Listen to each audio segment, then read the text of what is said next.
future movie or something coming out, or? No. Okay. It's not about any movie. It's not about the movies I've made in the past. It's a confession of sorts. Okay. I mean, about you cheated on your wife, you plagiarized. I would never do that. Plagiarized something. It's about a movie I made that nobody is aware of, even though they've seen it. Okay. Is it intriguing? Do I have you intrigued? Well, I mean, see if I understand what you said. It's about a movie you made, no one knows you made. Is that what you said? That's right. It's a production. Like, so you put, like, you didn't put your name on? Like, at the end, you put, like, a fake name? Oh, no. I made it. Like Alan Smithy, like that? That's right. No, I didn't. There was no name put on it. Why? Why would there be no credits for me?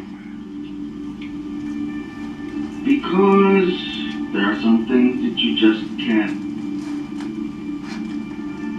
put your name on. Okay. I perpetrated a huge fraud, which I am now about to detail. Okay. Involving the United States government and NASA. All right. And I'm sure you've heard the rumors. The moon landing? That's right. That the moon landing was fake. The moon landings all were fake. And I was the person who filmed it.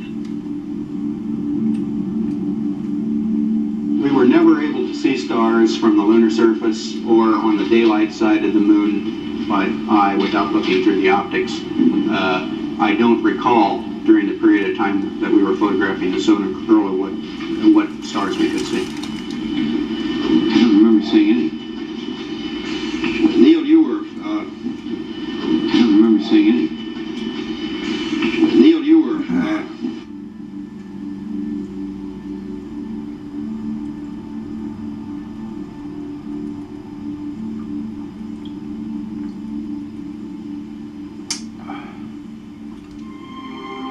We walked out of the room, and President Nixon said, I've decided to do that, and I need you to do this job. We're going to do it. It was just amazing. So we were trying to figure out who would do what when. He simply has got to have the person he wants in that job. And it has to be someone who's capable of doing it, and it has to be somebody he knows well. I said, I'd like to talk to one person. And he said, who? Donald Rumsfeld was the first to propose Stanley Kubrick. The film would have to be perfect, but the set could never be built in time. The filming of 2001: A Space Odyssey was drawing to a close in a suburb of London. Why not use the sets there? Rumsfeld was sure that Kubrick would not refuse. During the Kennedy administration, the White House had granted him special authorization to access strategic areas of the Pentagon during the preparations for the film Dr. Strangelove. Kubrick owed them. I told Mr. Nixon it's very dangerous to lie in the United States. You can't pull a con like that in a democracy. Too many people would talk. It would be absurd. But he said, almost sadly, go ahead anyway. Rumsfeld offered to go and negotiate personally with Stanley Kubrick. He and Henry Kissinger flew to England that same evening. Kubrick was surprised and amused by the idea, but began by refusing. Rumsfeld wouldn't give up. We're only asking you to do one thing. Just leave us the keys to the studio for one weekend, just so we can shoot a bit of film and take a few shots. Everything will be tidied up again by Monday morning. Kissinger flattered him, telling him that Dr. Strangelove was one of Nixon's favorite films. In the end, Kubrick agreed. The fake footage would be shot in England at the MGM studios near Boreham Wood with a skeleton crew. The 2 technicians and 2 actors would be CIA agents. To guarantee their trustworthiness, all had to be single men without family ties. They would sign a contract committing themselves to perpetual silence about the whole affair. Once the filming was over, they would have to disappear. But Stanley Kubrick was a perfectionist. Faced with the CIA crew's lack of professionalism, he ended up, against his better judgment, supervising the shooting of the fake moonwalk. But, he told them, from Monday morning, you're out of my life for good.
film. Although Room 237.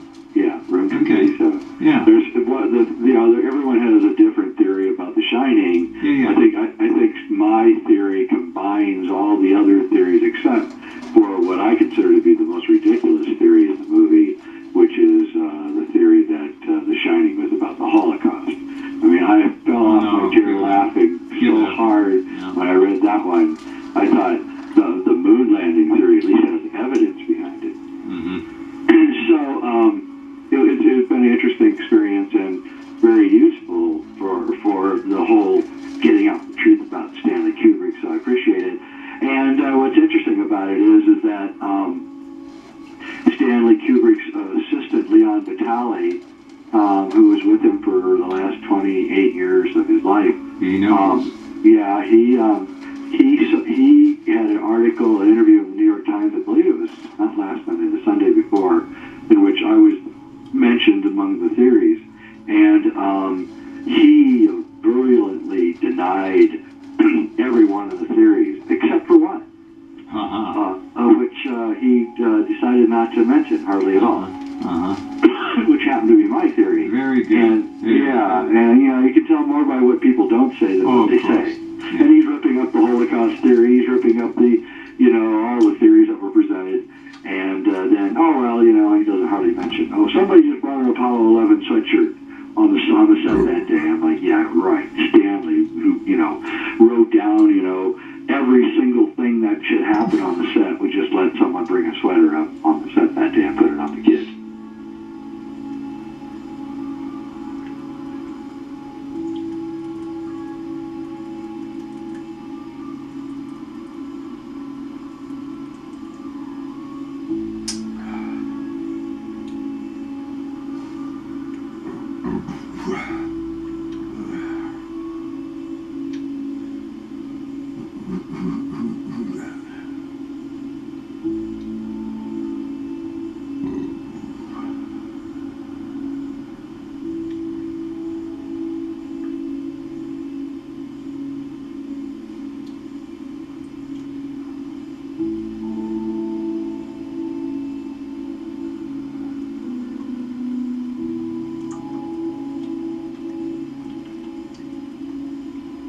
Room 237. In the book, The Shining, the room number is 217, but for the film, Kubrick changed it to 237. Here's the true reason why. The moon, the natural satellite of Earth, visible by reflection of sunlight, and traveling around Earth in a slightly elliptical orbit at an average distance of about 381,600 kilometers. The American Heritage Science Dictionary. 381,600 kilometers converted to miles is 237,000. Room 237 represents the moon. Danny enters room 237, the moon room. This is where Stanley Kubrick films the Apollo 11 moon landing. You're the one who said you walked on the moon when you didn't. Calling the kettle black, if ever thought of saying I misrepresented myself. Away from me. You're a coward and a liar and a thief. That's right. Up yours, Buzz Aldrin. There you have it. You watch The Shining. And the director of The Shining directed the moon landing hoax.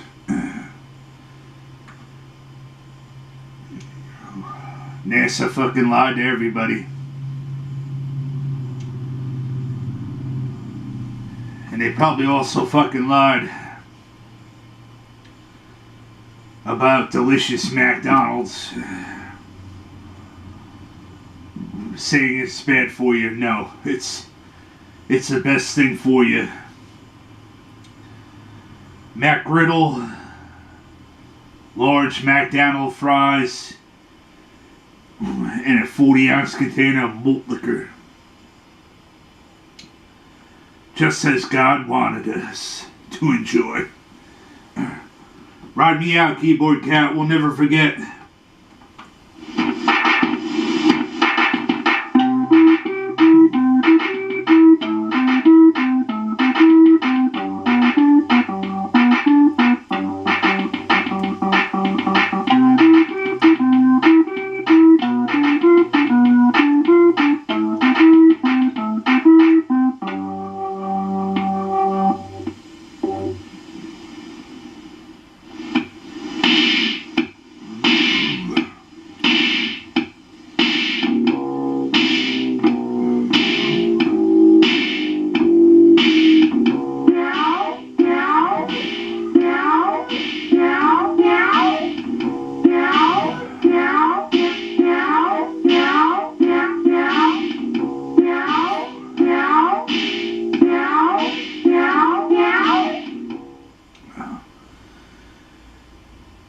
Don't forget to follow me on Twitter, Trencio1. Subscribe, best fucking YouTube channel, fucking internet. Steve Bye.